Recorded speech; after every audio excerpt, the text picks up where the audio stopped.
뿐만 아니라 문재인 정권의 총체적 국정 운영의 실패에 대한 국민의 분노였습니다.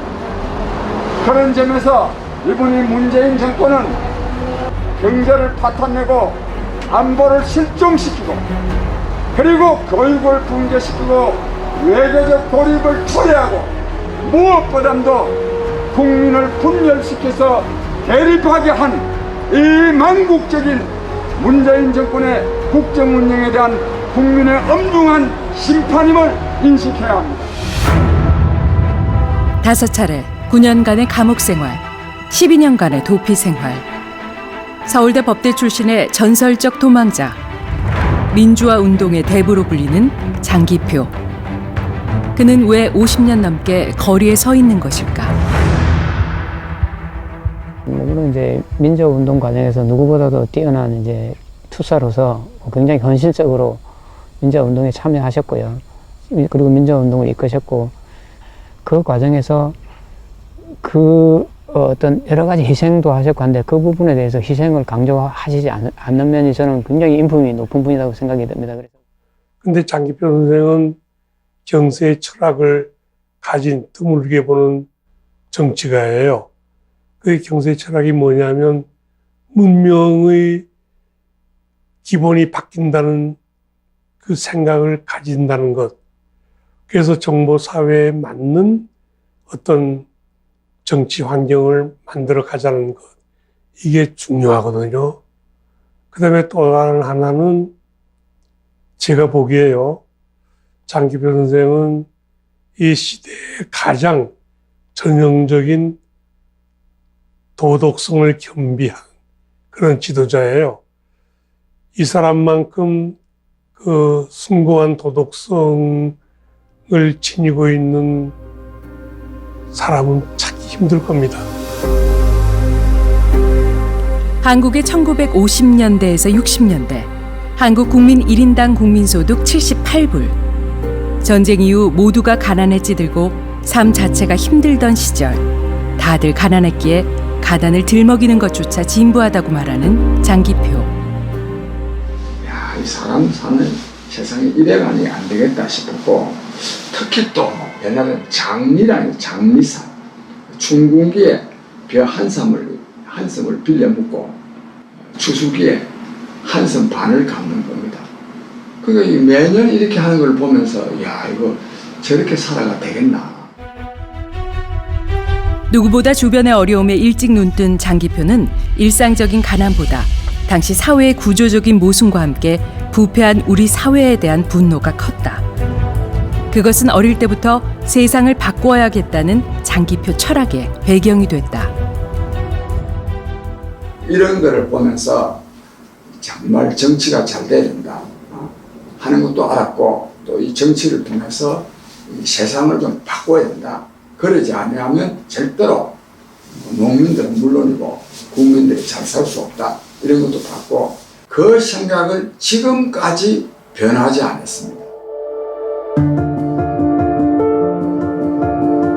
그의 이러한 어릴 적 경험은 장기표 평생 민주화 운동이나 정치 활동에 참여한 동기가 됐고, 세상이 바뀌기를 바란 그의 열망은 어쩌면 자연스러운 것이었다.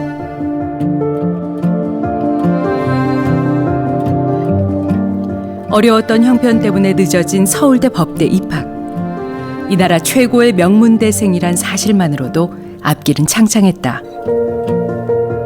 그러나 장기표는 법대생으로 당연시되던 사법고시 패스와 판검사의 꿈을 금세 접었다. 현실에서 마주친 수재들의 삶은 그야말로 개인의 입신양명을 위한 공부일 뿐 자신처럼 대의를 위한 열정은 볼 수 없었다. 고민이 깊어지던 그때 장기표는 서울대 법대의 대표적인 이념단체였던 사회법학회에 가입하게 되고, 여기서 장기표의 동지로서 인생에 결정적 영향을 미치게 되는 조영래를 만나게 된다. 근데 이제 나하고 이제 죽기마한 거는 조영래도 세상을 바꿔야 된다는 생각을 강하게 하고 있었어. 그래가지고 아주 나하고 정말 죽을 때까지 굉장히 민주화 운동과 관련해서는 나하고 완전히 그냥 결합되어 있었지. 1966년 9월 장기표에게 최초의 데모를 주도하게 만든 사건이 터진다. 바로 삼성 사카린 밀수 사건으로 당시 김두한 의원의 국회 분녀 투척으로 유명해진 바로 그 사건이다. 장기표는 조영래와 함께 재벌의 밀수 사건을 규탄하는 성토 대회를 준비하면서 세상을 바꾸고자 하는 서로의 집념과 열정을 재확인하게 된다.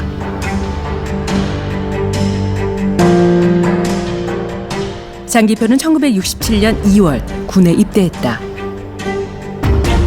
군대 생활은 말짱 헛일이다라는 말은 그에게는 절대 통하지 않았다.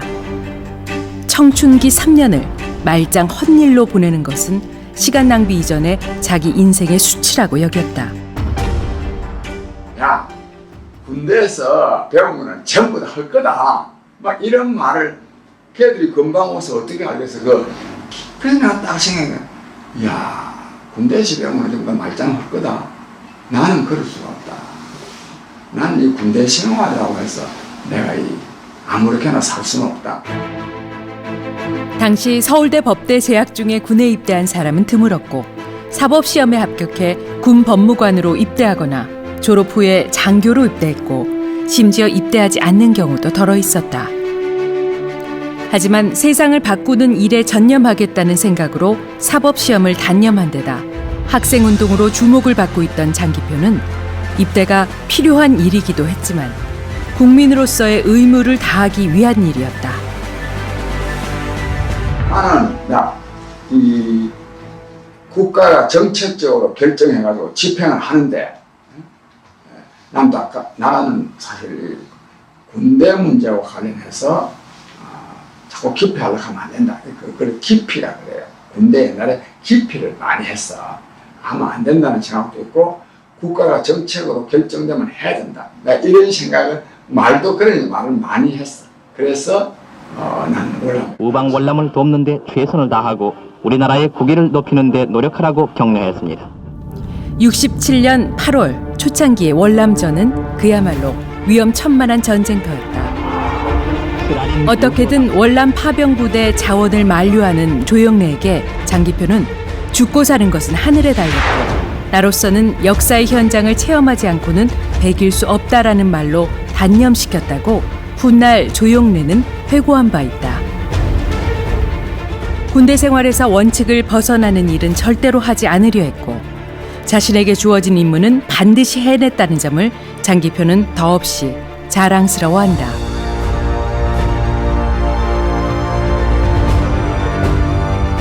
(1969년) 말 34개월의 군복무를 마친 장기표는 이듬해인 1970년 복학했다. 세상을 바꾸는 일에 전념키로 작심한 그는 이미 학업에는 별 관심 없는 직업 혁명가였다.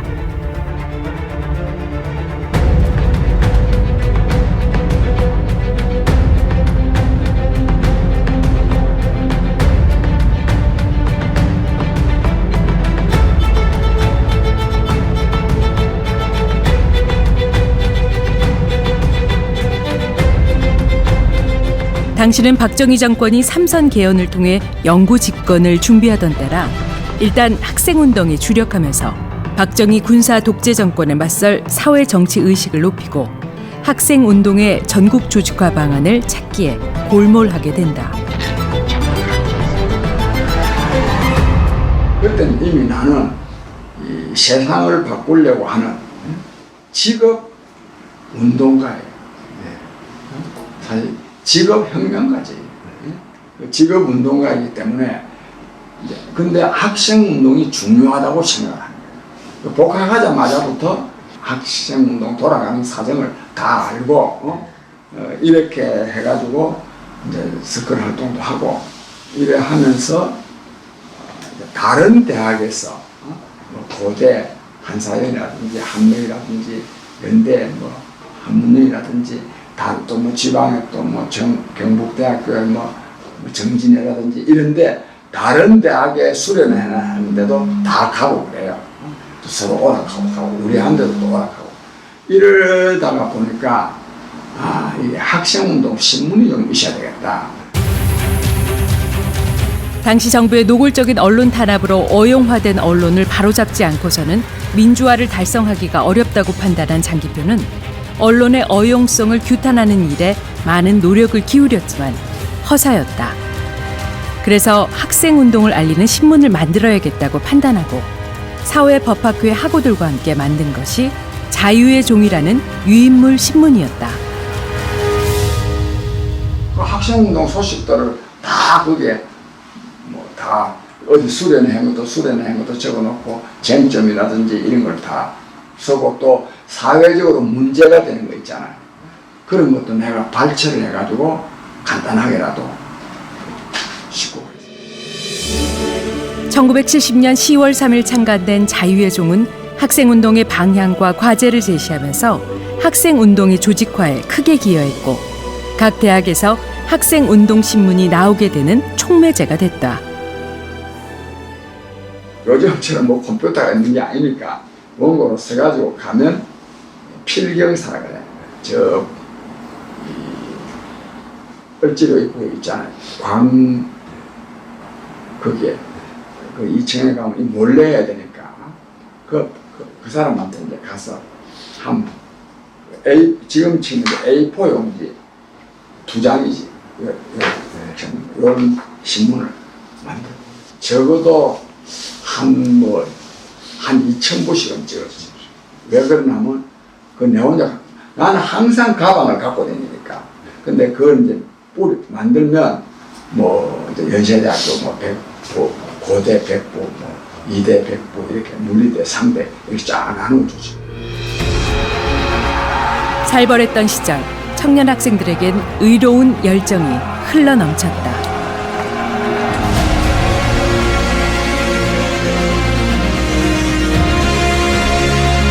자유의 종 때문에 내가 전태일 사건에 맨 먼저 관계되고 평화시장 재단사로 일하던 전태일에 의해 근로자들의 열악한 근로환경 실상이 한 일간지 사회면에 폭로됐다. 평소 노동운동에 깊은 관심을 가졌던 장기표는 자유의 종 2호에 바로 그 신문 기사를 발췌해 실었고 이것이 장기표 투쟁사의 새로운 운명의 만남으로 이어지게 된다. 충격의 폭로 한 달 뒤 22살의 평화시장 노동자 전태일은 온몸에 휘발유를 붓고 불을 붙여 근로기준법 준수와 노동자 인권 수호를 외치며 분신했다.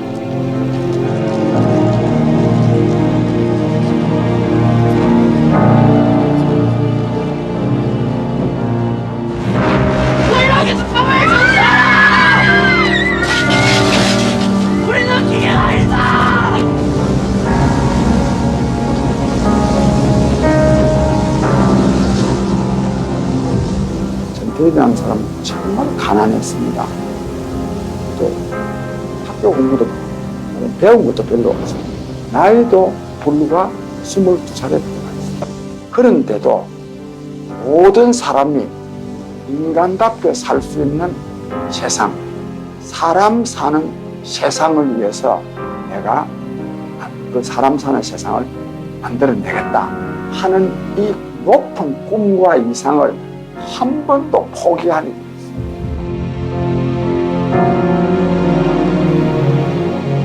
당시 경찰에 쫓기던 장기표는 전태일의 어머니를 만나게 되고 전태일의 어머니 이소선 여사로부터 전태일이 평화시장에서 했던 많은 활동을 듣게 됐다.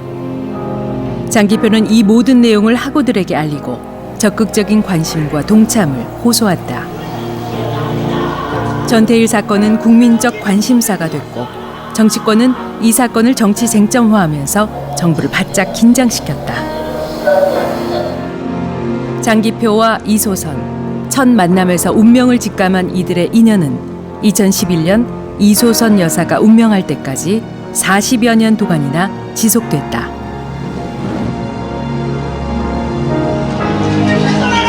전태일 사건은 이소선 어머니가 노동운동, 인간해방운동을 하는 계기가 된 거예요. 계기. 본래 그런 성품을 가진 사람. 본래. 그래서 이 전태일이도 이소선 어머니도 장기표도 목표가 같은 거예요. 세상을 바꿔야 돼요.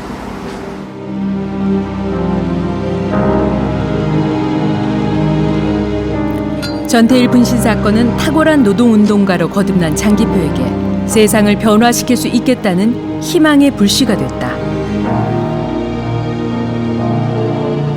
왜냐하면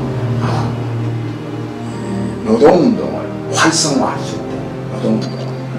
그 다음에 또 노동운동만 활성화하는 게 아니라 우리 한국 사회에서 대학생 운동도 중요해요. 근데 이 전태일 사건을 통해서 대학생과 노동자와 대학생이 함께하는 이 노학연대투쟁, 노학연대도 또 할 수도 있고, 또 지식인들이 또 말하면 노학연대투쟁을 통해서 문제를 제기하면 또 지식인들이 또 동참도 할 수 있게 되고.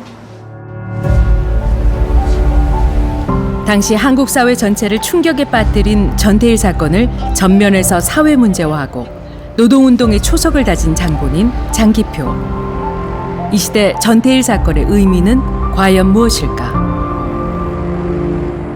전태일이가 지금 살았으면 실업자, 비정규직, 청년 실업자들을 위해서 투쟁을 하지 민주노총을 위해서 투쟁하지 않죠. 그런데 지금 전태일 정신 계승하자 하는 사람들은 민주노총 사람들이야. 그래서 내가 글을 썼잖아. 민주노총에는 전태일이가 없다. (1971년은) 교련 반대 시위와 연이은 (4.27) 대통령 선거, 민주화 투쟁으로 너무나 가열찬 한 해였다. 혜성처럼 등장한 김대중은 혁신적이면서 신선한 공약으로 인기를 끌었고 군부 독재 세력과 민주화 세력의 한판 승부는 불가피한 것이었다. 장기표는 학생운동의 전국적 조직화에 힘쓴 끝에 민주수호 전국 청년학생연맹 즉 전학년을 결성해 4.27 대통령 선거 참관인단으로서 전국 각지로 내려보낸다. 하지만 김대중 후보는 불과 94만여 표 차로 낙선한다. 금권, 관건이 총동원된 선거인데도 야당 신민당의 대응은 소극적이기만 했다. 학생들은 신민당사를 점거해 농성을 벌였고 장기표는 배후 조종자로 중앙정보부에 연행됐다. 수습이 안 되면 우리 형님한테 연락을 해가지고 내가 제일 구속돼야 되는 사람이지. 그래서 내가 그냥 석방된 적 있어. 많이 두드려 맞고. 우여곡절 끝에 장기표는 당시 중앙정보부에 근무하던 친형에게 인계되고 구속은 피할 수 있었다. 이것이 장기표와 권력기관이 조우한 첫 만남이었다. 반정부적인 투쟁을 전개할 수밖에 없는 정치 환경이 문제되는 가운데 특히 경기도 성남인 광주 대단지에서 밀란 차원의 폭동이 일어나는가 하면 8월에는 인천 실미도 특수부대 요원 24명이 난동을 일으키는 등 사회 곳곳에서 불안한 사태들이 계속 이어졌다. 박정희 정권의 정통성도 정당성도 인정할 수 없었던 학생들은 박 정권을 퇴진시키기 위한 투쟁을 전개하지 않을 수 없었다. 전국에서 학생들의 반정부 투쟁이 일어나자 대학에 휴교령을 내린 데 이어 10월 15일에는 학원 질서 확립을 위한 특명 구개항 발표와 더불어 위수령을 발동하고 군대를 투입했다.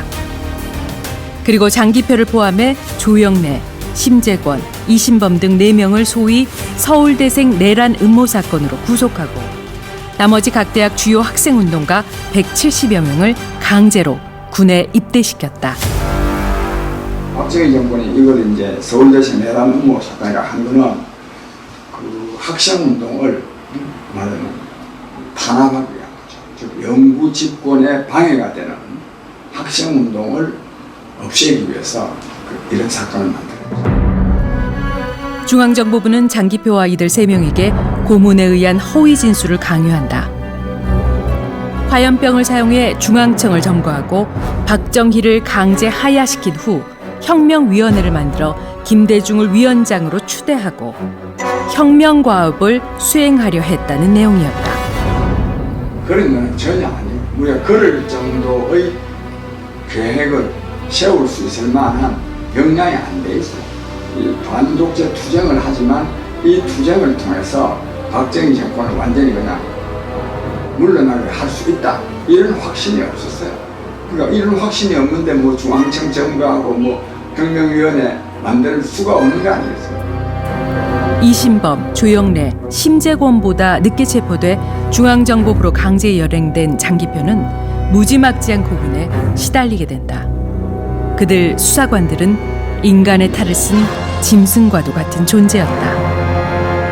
처음에 가면 몽둥이를 두드려 패지. 처음에는 몽둥이를 두드려 패고 나 같은 경우에는 그 경우에 따라서 푸대에다가 나를 집어넣고 때려 묶어놔. 마력자루 같은데요. 마두짜리 같은데 군인들에서는 그런 푸대에다가 나를 넣어놓고 때려 밟는 거야. 근데 이게 겁이 나요. 아프기도 하지만 잘못 그거 맞으면 구두발로 차는데 잘못 맞으면 어디가 어디 다치는지 모르잖아요. 그런 점에서 굉장히 공포스러웠죠. 장기표는 수사기관의 폭력에 해방돼 서울구치소에 수감된다. 지독한 수사에 비하면 감옥은 오히려 천국이었다. 거의 수사할 때는 뭐 보통 힘든 게 아니지. 고문도 힘들지만 계속 거짓말을 해야 된단 말이야. 또 밤을 새워야지. 왜 거짓말하냐? 아니 어디 데모 했지 그러면 했다 이렇게 하면 돼요? 안 했다 해야 되잖아. 그럼 논리적으로 따지는데 뭐 증거도 있는데 안 했다 하기가 어렵지 않아요. 그래도 또 그걸 또 뭐 교묘하게 또 안 했다 해야 되니까. 물리적인 폭력에서 해방됐지만 이제는 법정에서의 또 다른 투쟁이 기다리고 있었다. 재판에 어떻게 대응하느냐가 문제였다. 민주화 운동을 탄압하기 위해 짜 맞춰놓은 공소장을 그대로 인정할 수는 없는 일이었다. 온기라고는 전혀 없는 겨울 감방에서 생명을 건 단식 투쟁을 시작한다. 이거 하다가 저 사람 죽을 수 있는데 죽어도 좋냐 싶을 때 나는 단식을 했어요. 정말 죽기를 각오하고 단식을 투쟁을 각오한다기보다는 각오를 안 해도 죽을 수가 있어요. 단식을 하다가 보면. 근데 죽어도 좋냐? 어쩔 수 없다. 그랬어요.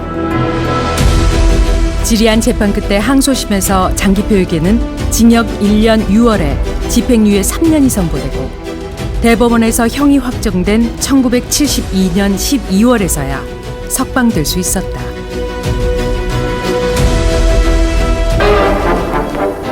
박정희 대통령은 1972년 10월 17일 저녁 7시를 기해 민족의 살기를 찾기 위한 특별선언을 발표하고 우리의 모든 제재에 유신적인 일대 개혁을 시작했습니다. 이것은 장기표가 감옥에 있던 1972년 10월 박정희 정권은 10월 유신을 선포하고 종신 집권을 제도화하면서 사실상의 계엄령인 위수령을 발동해 민주화 세력을 초토화시키고 있었다. 그해 12월 석방, 전태일 전기를 준비하던 장기표는 또다시 경랑에 휘말린다. 1973년 8월 김대중 납치 사건이 터진 것이다. 이건 뭐 보나마나 뭐 중앙정보부가 한 거다. 이걸 규탄하는 데모해야겠다 싶어가지고 중앙정보부를 규탄하는 김대중 납치 사건에 대해서 중앙정보부 해체하라. 박정희 정권 물러가라. 이런 걸 한번 해야 된다. 이래가지고 했는데 숫자는 모르지만 한 500여 명 오고 완전히 그냥 막 세상에 깜짝 놀랐던 거야.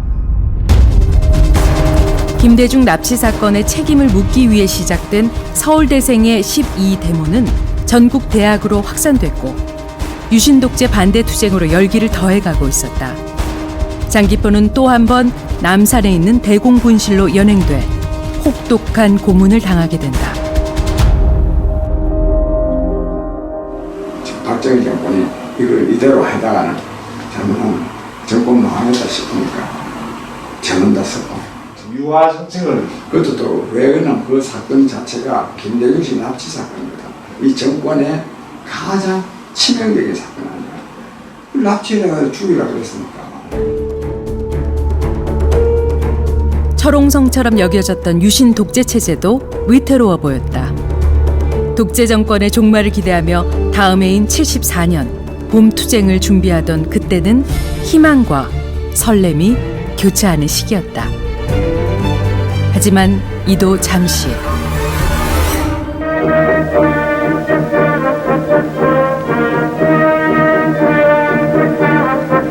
4월 25일 신직수 중앙정보부장은 전국 민주청년학생 총연맹 사건의 수사 상황을 발표했습니다.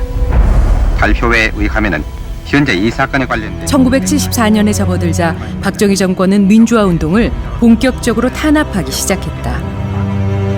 1월 초 긴급조치 1호와 2호를 발동해 헌법 개정과 관련한 일체의 행위를 금지하고 학생운동에 대해서도 사형, 무기 등에 해당하는 중형을 선고하겠다고 선언했다. 비록 그것이 엄포일지라도 세상을 얼어붙게 하기에는 충분했다. 준비만 하고 있었을 뿐 제대로 된 데모 한 번 하지 못했는데도 장기표는 민청학년 사건의 배후 조종자로 전국에 지명수배된다. 본격적으로 데모에 나서기 전에 민청학년이라는 조직을 만들어서 이게 공산주의 조직이다. 이래가지고 박 정권이 선제 타격을 합니다. 선제. 데모도 실제로 하지도 못하고 그런 사건을 발표해가지고 수배를 합니다. 긴급조치 4호로 발표된 민청학년 사건에서 박 정권은 장기표와 학생운동 지도부를 좌경 용공으로 몰아갔고 특히 장기표가 쓴 민중의 소리가 문제가 됐다. 그 민중의 소리가 그 민청학년 사건에 나온 인쇄물 중에 굉장히 중요한 인쇄물입니다. 그러니까 거기에 나와 있는 노동자 이런 말들 버리게 된다. 이 첫 대목에 우리 호소 들어보소 못 살겠다 갈아보자 이런 식의 설득자라 했다. 연탄자라 했다. 이런 말을 가지고 이걸 이제 북한하고 연결을 짓기 어려우니까 자생적 공산주의 이때 처음 만나. 민청학년 사건은 고문과 강압 수사를 통해 만들어낸 유신 최대의 조작극이자 국가 권력에 의해 무차별적인 고문이 가해진 인권 탄압 사건으로 기록된다. 장기표는 배후 조종자로 주요 수배자 명단에 놓여 있었다. 과연 장기표의 역할은 무엇이었을까? 그때는 이제 나는 이 배후 조종이라는 말은 그때는 상투적인 용어예요. 우리 학생들 다 구속되는 사람들은 다 배후 조종이에요. 배후 조종이 문제가 아니고 내가 그때 가서 앞에 가서 연설하고 그런 거 안 하지. 안 하고 일반적으로는 데모의 이슈를 정하고 어느 며칠 날 하자, 지금 해야 된다, 안 해야 된다 이런 거 판단하는 거지 직접 데모하는 거 이런 건 중요한 게 아니지. 장기표는 이때 바로 체포되지 않고 수배자로 3년여의 기나긴 도피의 길로 들어선다. 만약 그때 바로 체포됐다면 장기표는 어떻게 됐을까? 아니 내가 민청학년 사건에 걸려들어서는 내가 사형당했습니다. 진짜 사형을 집행당했어요. 바로 그때 체포가 됐으면 그럽니다. 특히 내 같은 사람 하나는 희생시키는 게 필요하거든. 굉장히 내가 그때 잡혔으면 이건 과장이 아닙니다. 잡혔으면 죽었을 가능성이 굉장히 있어요.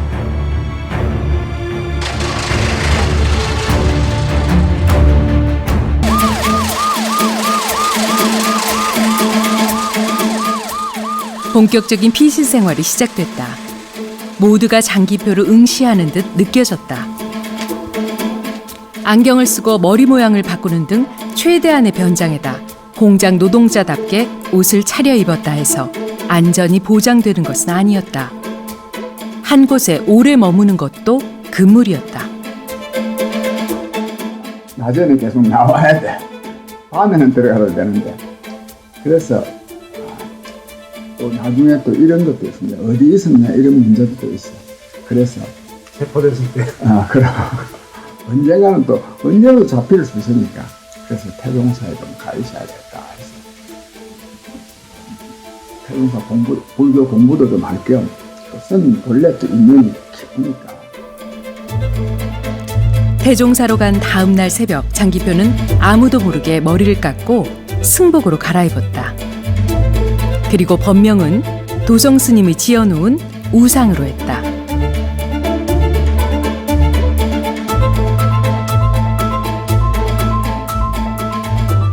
중앙정보부 같은 데 가서 수사를 받을 때는 계속 뭐 밤에도 수사를 받다가 어떤 때는 자기들도 지치고 그러면은 나 혼자 딱 밀폐된 방에다가 이제 갖다 넣는 거예요. 그러면 내가 이제 그러면서 색적시공 공적시색 이거를 내가 이 색적시공 공적시색이라는 거를 수천만 분 내가 암송한 사람입니다. 내가 혼자서. 고난과 시련을 겪는 장기표에게 불교는 커다란 힘이 되주었다. 장기표는 절에서 공양주 노릇과 법당 짓는 인부들 밥해주는 일을 하면서도 불교 공부를 게을리하지 않는다. 자기가 행복하는 데 있어서 가장 중요한 게 뭐냐? 자기가요, 이 우주 공간에서 존엄한 존재라는 것을 알아야 돼요. 스스로. 그럼요. 그래야 자기를 사랑해야 되거든.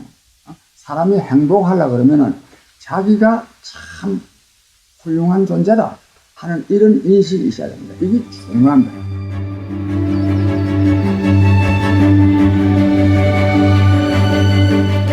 일 년 2개월 동안의 수도 생활에도 불구하고 세상을 바꾸고자 하는 장기표의 번뇌는 계속됐고 끝내 태종사를 떠나게 된다.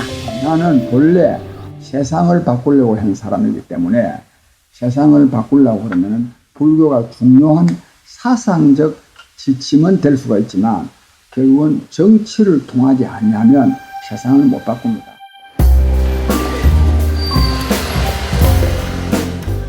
부산 태종사 승려 생활을 접고 서울로 무대를 옮긴 장기표는 평화시장 근처의 중부시장에서 하루 10시간 이상 온갖 자빌과 보조를 하면서 청계 피복 노조를 지원하는 등 노동운동에 전력을 기울였다. 이 시기는 전태일이 그토록 가슴 아파했던 노동자들의 참상을 경험해 볼 수 있었던 직접적인 계기가 되기도 했다. 그러던 중 장기표의 인생에서 가장 중대한 사건이 벌어지게 된다. 선배 부부의 소개로 첫눈에 반한 평생의 반려자 아내 조무아를 만나 가슴에 새긴다. 나는 조무아 씨가 마음에 드니까 결혼을 합시다 이렇게 말은 일 안 했지만 그런 말을 하니까 이제 한 얘기하다가 한번 생각해 보겠다고 말은 그랬어. 이제 다음에 만났더니 한 일주일 후에 만났는데 자기는 안 한다 그랬더라고. 그래서 왜 안 하냐고 꼬치꼬치 물었더니 자기 친구하고 의논을 했는데 친구한테 말해봤는데 그런 사람하고 하면 안 된다 그래. 그래서 안 한다. 그래서 내가 딱 생각이 났어. 그러면 친구한테 의논하면 안 된다고. 친구하고 열수배 중에 있는 사람하고 결혼하러 가겠냐. 국문학을 전공한 여선생님에게 34세의 노총각 수배자라니 주변의 반대가 어쩌면 당연한 것일 수도 있었다. 하지만 장기표의 끈질긴 구애로 조무아의 마음을 얻는 데 성공한다. 수배 상태라서 수배 상태에서 계속 만나다 보니까 이제 본인도 다급하고 저는 또 그걸 보는 입장에 다급해서 결국은 이제 도와줄 수밖에 없는 그러다가 보니까 이제 뭐 그런 합의를 본 거죠. 같이 지내기로. 그러니까 좀 또 젊기도 하고 그러니까 약간의 정의감이라든지 또는 뭐 측은지심 같은 거 이런 게 그래서 저는 나중에 측은지심이라고 그러는데 그런 게 이제 발동하면서 도와줘야 되겠다 그런 마음이 이제 저절로 드니까 둘이서 같이 이제 방법을 모색하게 된 거죠. 1976년 7월 10일 아무도 모르게 신당동 재래시장 다방에서 찻잔을 앞에 놓고 조촐히 결혼식을 치른 둘은 부부가 된다. 하늘과 땅의 축복이 장기표 조무화 부부와 함께했다. 청명하고 구름이 있고 구름이 있는데도 청명한 그런 날이라서 참 기분이 좋았지.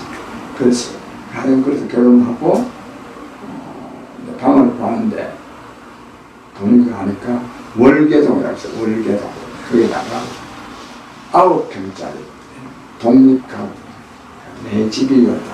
나도 보는데 9평짜리 방 한 개에 부엌이 조그마한 게 있고 그래. 방 한 개.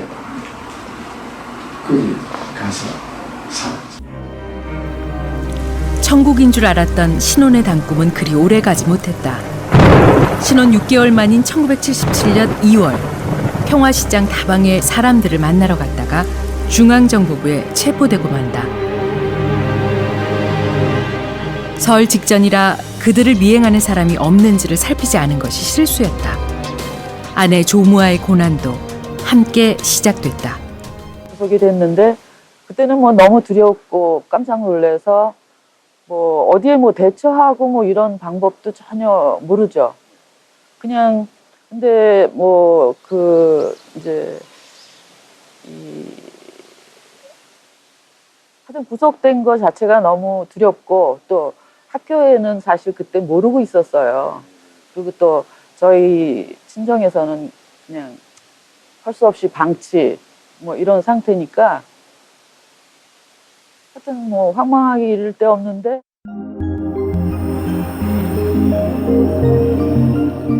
체포된 장기표는 피신 생활 3년 동안 어디서 살았으며 누구를 만나 무슨 일을 했는지를 집중 추궁당한다. 하지만 이를 그대로 말하는 것은 있을 수 없는 일이었다. 결국 장기표는 국가보안법, 방공법, 긴급조치 9호 위반으로 구속됐다. 이때는 이미 민청학령 구속자들이 전부 석방돼 있어 민청학년은 사실상 끝난 상태였다. 하지만 1심 7년, 2심은 5년의 중형이었다. 근데 내가 청계노조에 관여를 했고 하니까 또 긴급조치 9호는 살아있으니까 그러니까 내가 이제 77년도에 민청학년 사건은 74년도인데 내가 잡힌 거는 77년도란 말이야. 한참 지나간 거 아니야 사실. 기비세? 그러니까 그런데도 내가 징역을 1심에서 7년을 받고 2심에서 5년을 받은 거야. 많이 받은 거지. 엄청나게 많이 받은 거지. 민청학년 사건 때라면은 이건 사형이지. 근데 사형수도 다 나왔다니까. 당시 유명인 장기표에 대한 재판은 우리 사회에 지대한 관심을 불러일으키고 있었다. 장기표의 해박한 지식과 논리는 법정이 민주화 교육장이라는 말까지 나오게 할 정도였다. 그때 이제 윤보선 대통령의 부인 공덕기 여사, 또 뭐 김한림 어머니, 또 이순신 여사 이런 유명 인사들 또 뭐 많이 왔어요. 뭐 방청이에요. 방청에 뭐 양일동 씨라든지 뭐 등등 많이 왔는데 이제 그때는 그래도 재판이 좀 진행이 됐어. 재판이. 그래서 내가 이제 노동자들의 이 참상 같은 거를 내가 통계 숫자 같은 거 외우는데 아주 도사거든. 쫙 얘기를 하면 사람들이 깜짝깜짝 놀래지. 그래서 하여튼 그 방청한 사람들이 야, 뭐 공부 많이 했다 소리 나왔지. 남들은 평생 한 번 가기도 힘든 감옥. 장기표는 5차례 9년간의 감옥살이를 했고 도피 기간은 12년이나 된다. 온몸을 만신창이로 만들었던 고문의 기억까지. 그는 왜, 무엇을 위해 이런 고난과 시련을 견뎌왔는가? 사명감 있잖아요. 쏟는 것이 나는 모든 사람이 행복하게 사는 세상을 건설해야 된다. 그럼 세상을 바꿔야 된다. 그럼 이런 정치, 이런 국정 운영, 이런 삶은 안 된다.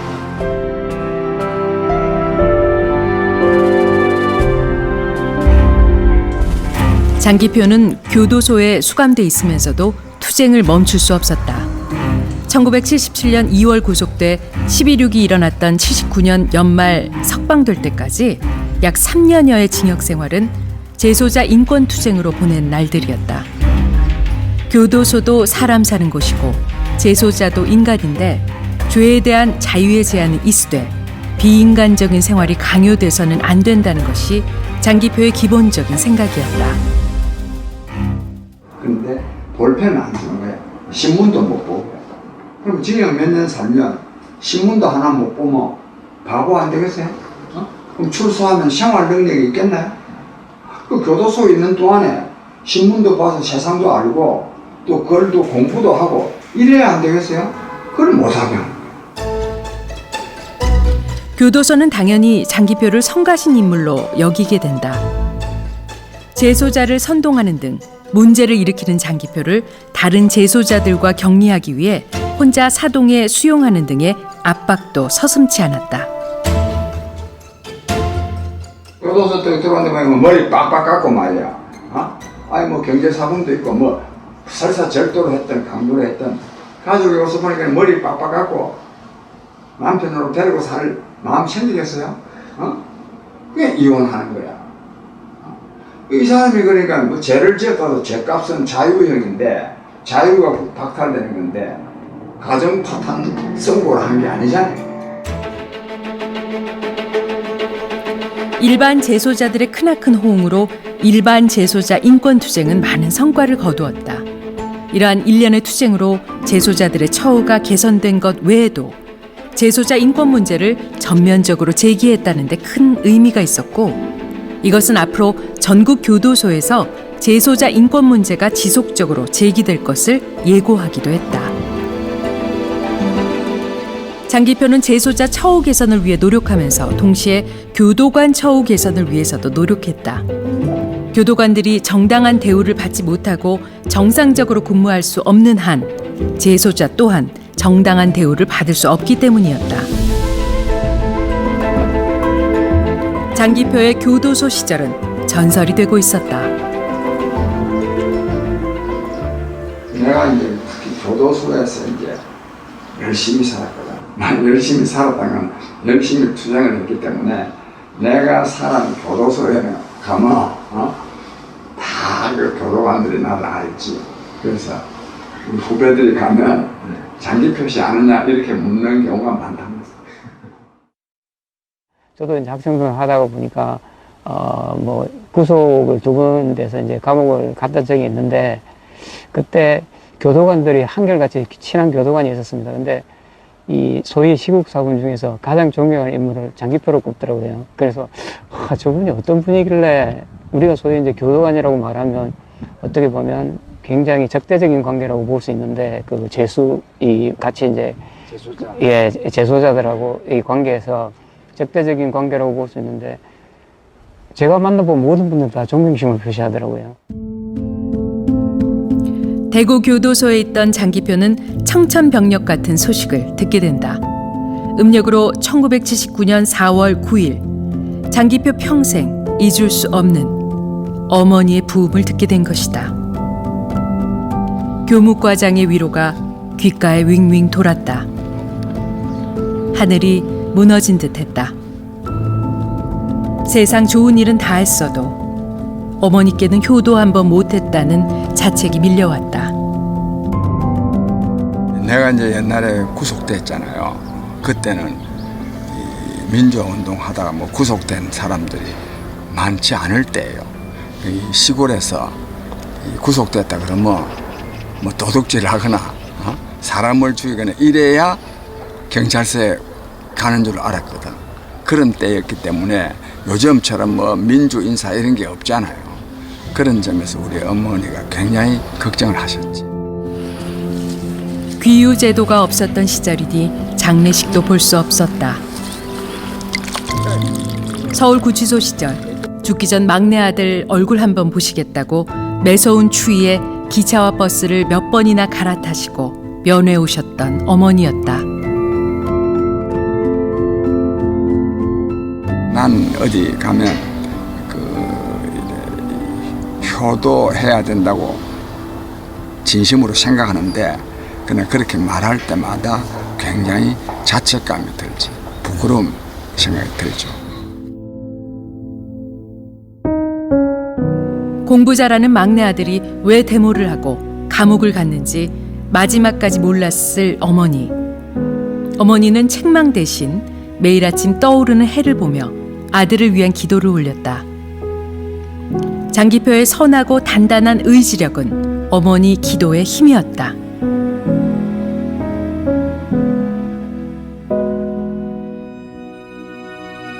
(1978년 10월) 말 장기표는 전주교도소로 이감됐다.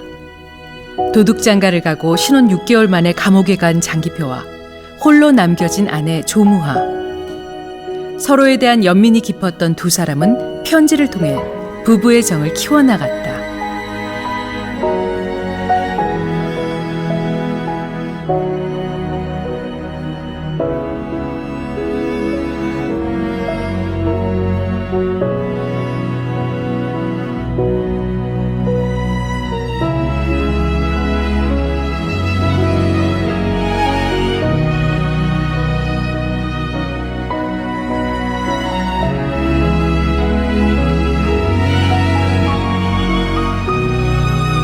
그런데 뭐 집사람은 뭐 얼마나 고생스러워 계속 면회다니야지.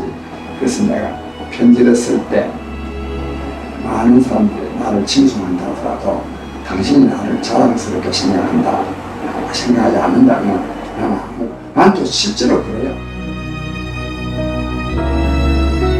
다정다감한 성품의 장기표가 감옥에서 아내와 주고받은 정담이라니 오죽했을까. 이 책은 연인들이 주고받는 연서가 됐고 장기표 사랑의 철학이 빛나는 우리 사랑의 이름으로 만났을 때 등의 연작으로 이어졌다. 사랑의 전형인 부부 사랑을 다루고 있었지만 장기표의 정치 철학을 담고 있었다. 그에게 정치는 사랑의 사회적 실천이자 사회적 실현이기에 정치는 사랑이다라고 장기표는 말한다. 진실로 내 부모와 아내, 자식을 그리고 인간을 사랑한다면 정치를 통해 그들이 인간답게 살 수 있는 사회를 만들어야 한다는 것이다.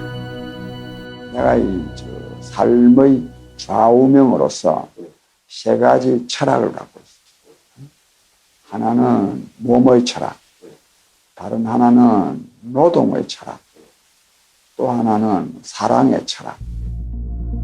몸의 철학은 사람의 몸도 우주의 한 부분이자 소우주인 만큼 우주의 섭리와 자연의 법칙대로 몸이 작동할 수 있게 해야 건강하고 행복할 수 있다는 것이고, 노동의 철학은 자신의 활동이 자아 실현의 과정이 되게 해서 보람과 기쁨을 누릴 수 있게 해야 한다는 것이다. 사랑의 철학은 나와 다른 사람의 관계가 사랑의 관계여야 한다는 것인데, 이렇게 돼야 나도 상대방도 다 같이 행복하다는 것이다. 감옥 안 장기표는 조무아의 편지를 통해 세상과 연결됐다. 그냥 저는 그냥 여기서 소식이 계속 들어가서 이 사람한테 용기를 줘야 되겠다, 힘을 줘야 되겠다 싶어갖고 아예 그냥 엽서를 많이 사갖고 그냥 별 얘기 없는 거를 그냥 몇 자 적어서 때마다 보냈어요. 왜냐하면 거기에 이제 뭐라 그럴까, 받아서 새 소식이 들어가고 어쩌고 저쩌고 하면서 이제 이게 시간이 흘러야지 된다, 이런 생각이 들어서. 장기표 조무아 부부를 독재 권력이 갈라놓더라도 부부의 하나됨이 결코 중단될 수 없다는 믿음을 굳게 가졌다. 그러한 노력의 하나로 매일 밤 10시에 장기표는 교도소에서, 조무아는 집에서 같은 성경 구절을 읽었다.